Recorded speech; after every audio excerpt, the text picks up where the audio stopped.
राज्यर गो चलन उपरे रोक लगेवाक प्रशासन कड़ा आभिमुख्य ग्रहण करुवा बेले गो माफिया मैंने पुलिस को चैलेंज दौरान पुलिस डाले डाले गले माफिया मैंने पत्र पदरे जाई नुआ नुआ तरीका आपणाऊ।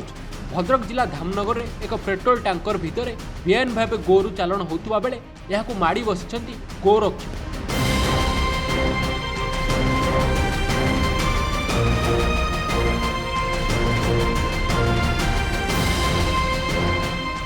दृश्य देखिले आपण भी आश्चर्य होते जो पेट्रोल टैंकर रे तेल जीवा कथा से जाऊँगी बेआईन गोरु।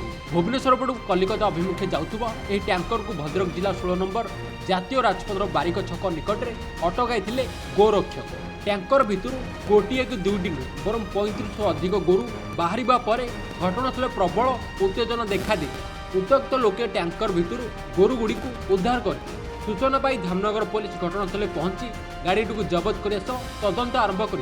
सूचना योग्य जे राज्य सरकार निर्देश क्रमे गो माफिया जबत करने पुलिस 41 टीम चढ़ाऊ जारी रखिले माफिया माने एपरी नियार ढंग चालाण कर।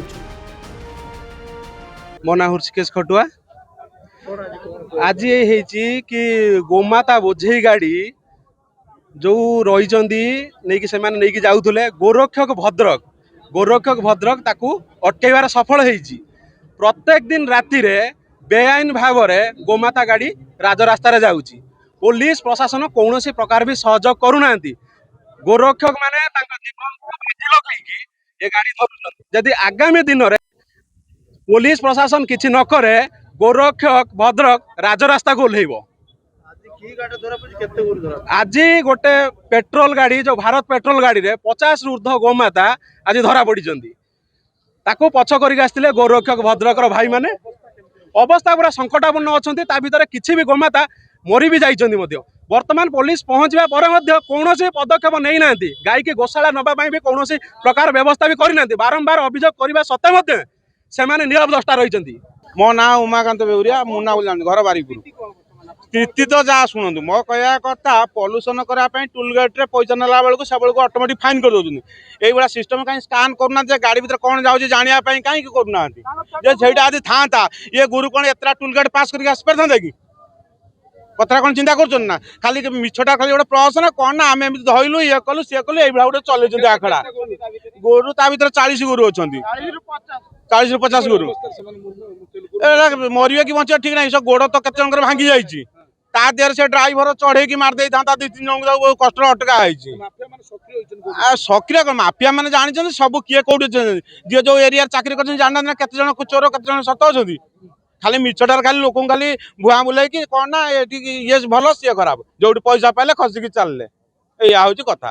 आम ना ब्रजकिशोर दास मो ना घर है नगुआ पंचायत भंडारीपुर ब्लॉक पेट्रोल टैंकर गाड़ी रे गो चालान होते मो सांग मोदी फोन कले भोली भाई जी से मोदी फोन कले फोन करी कहले जे गो चालान होची आमे बजरंग दल लोक आमे अछि सदम जेहेतु गो चालान इमित जो बेले होची एमित सब करबा कथा नु ए सब करिवार पुलिस प्रशासन माने बहुत दायित्व रहउची दायित्व पुलिस प्रशासन किंतु कहार माने का हेलमेट रहउनी पुलिस वाला आगे ठिया हेलमेट नाही बोल आउ कार माने पुलिस नाही पुलिस वाला ठिया फाइन कर निज पेट पर ही पुलिस वाला के ये करचंती तांको जो 100 देखि जो से छाड़ देबे किंतु ये सब करबा कथा नु गोरु 40 ରୁ 50 गोरु अछन तांको धरना फ्री रे छाड़ दउचंती एमती केते गोरु गाड़ी भी जाउचंती आम माने टांकी रे माने अलगा माने चालान करूचंती तांको धर हमकु धर लाभ कोन मिलियो आमे तो अछि पब्लिक गुंडा आमे तुमको रखीछु आमे तमे हमकु रखिनो आमे तुम पुलिस प्रशासन कि नेता मंत्री आम कद रही ए सब कही ना आमे ही मेन आमको नहीं तमे तमे को नहीं आमे नुह तमे वर्दी पे जो 50-100-200 बेपार कर ठीक कथा नुह आमे भी दे पारिमु तुमको किंतु ए सब कर ठीक नहीं। भद्रक कमल लोचन पंडा रिपोर्ट डुमाणी टीवी।